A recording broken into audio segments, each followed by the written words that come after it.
One way to keep Christ in Christmas is to recognize there's a long history of the church practicing a celebration of the birth of Christ this time of year. And even more so, specifically on December 25th, well over 1,800 years. There's just some things that can just get stale because they're overused, right? They're just worn out. And at this time of year, there are some of those things that can get stale or worn out, like simply having a wonderful Christmas time. Simply having a wonderful Christmas time. When is the song gonna end? It's the same words over and over. I don't think that song even needs to be worn out. I don't think it ever should have been played. That was one I could do without. But, some things just get worn out and stale because they're overused and they start to lose their meaning. And it's just like, what are we doing with this? One of those things that can kind of get worn out or overused, sometimes in the church world, but also at times in the wider culture who kind of embraces Christian values, is some of these sayings that are used at this time of year. They're good sayings, but they can just get worn out, like, keep Christ in Christmas. It's a great saying. Or, Jesus is the reason for the season, right? Again, good saying. I affirm that, both of those, 100%. But when they get used, right, so kind of flippantly or so frequently, they kind of lose their meaning, they kind of lose their purpose, and they kind of lose that original appeal for which they were put out there.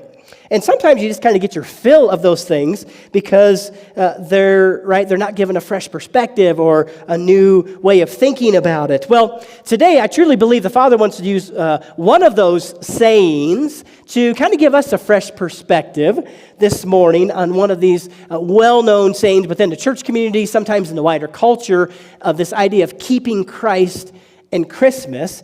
And so I believe the Father wants us to focus this morning on this idea. Let's keep Christ in Christmas this Advent season. And here this morning, maybe along the way, you will discover maybe a fresh perspective or fresh kind of way of looking at this saying, keep Christ in Christmas. And maybe if it's kind of gotten worn out for you, that it might have a new way of thinking about it, looking at it, that brings meaning to you and is very special to you. So before we kind of dive into the Word of God and what the Word has to say, I first want us to take a look a little bit at some of the things that have happened in the history of the church in the past. And some of those things that we hear this time of year that are kind of the antithesis or the opposite of keep Christ in Christmas, that begin to circulate around the wider culture. The reason why this saying, these sayings, right, keep Christ in Christmas, Jesus is the reason for the season.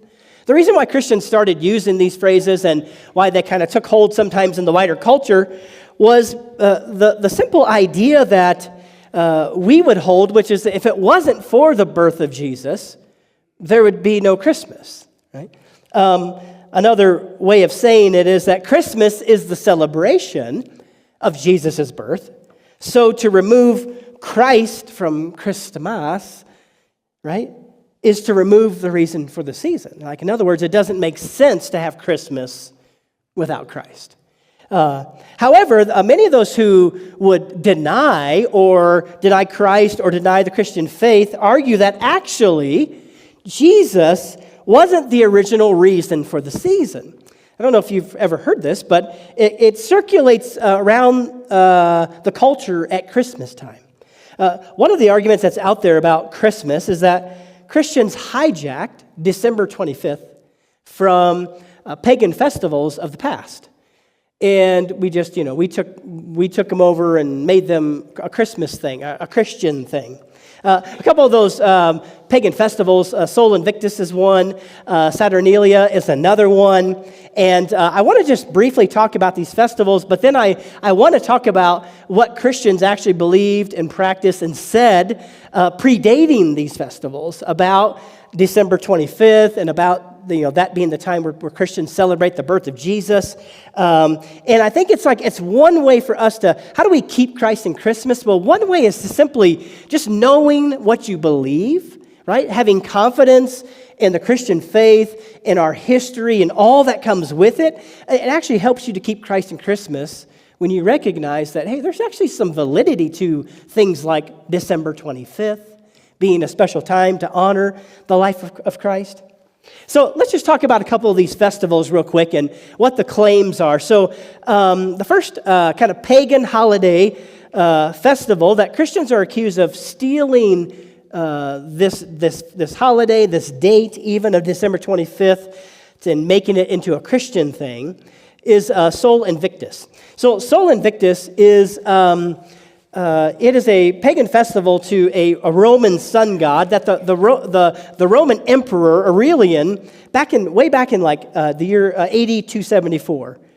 He made it the official religion of Rome back in AD 274 with the purpose of combating other religions, including Christianity, that were beginning to take off. So they're trying to keep their unique Roman pagan holidays, and he's like, I want to introduce this one as a combative to things like the Christian faith, which was booming. Of course, you know, not long after this, Christianity became the official religion of the Roman Empire in the 300s. So this is an attempt to like say, hey, we don't want this. So we're going to introduce this festival called Sol Invictus, and we're going to worship the sun god, the Roman sun god, and this is going to be a celebration for this time. One of the things that's important about this pagan holiday is that it wasn't celebrated on December 25th until the year 354 AD. Now, you may be like, well, that was a long time ago. Well, it was.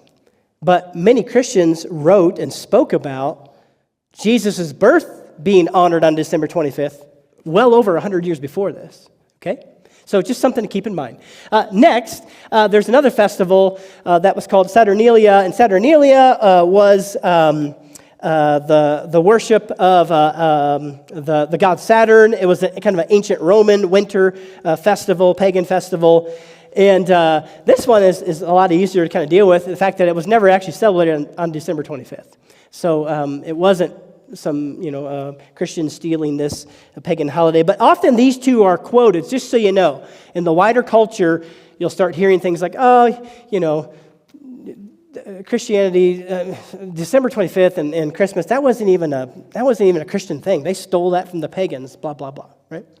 Okay, so let's move forward and say, well, how do we know that this wasn't actually stolen from pagan festivals? Well, the next slide, we're going to look at a few kind of Christian fathers in the faith, if you want to call them that, from long ago. Hippolytus of Rome. So Hippolytus of Rome, he was a theologian. He's also a bishop of Rome, and he was living somewhere between like AD 170, AD 235. And he writes this commentary, which Christians are still doing today, on the book of Daniel. Right? Christians still write commentaries or explanations of a book of the Bible. So he writes an explanation of the book of Daniel around the year AD 200. And in this text that we have, copies of, we have proof of this, he writes that Jesus was born 8 days before the calends, or the calendar of January, the calends of January. So it puts the date on, depending on the calendar that they had, December 24th or 25th. So his take, this is a guy, right, AD 200, saying that Jesus was born December 24th to December 25th, somewhere in there. Next, we have Sextus Julius Africanus, and he was a Christian philosopher who lived around the same time. He writes a kind of a world history, kind of a history book, 5 volumes.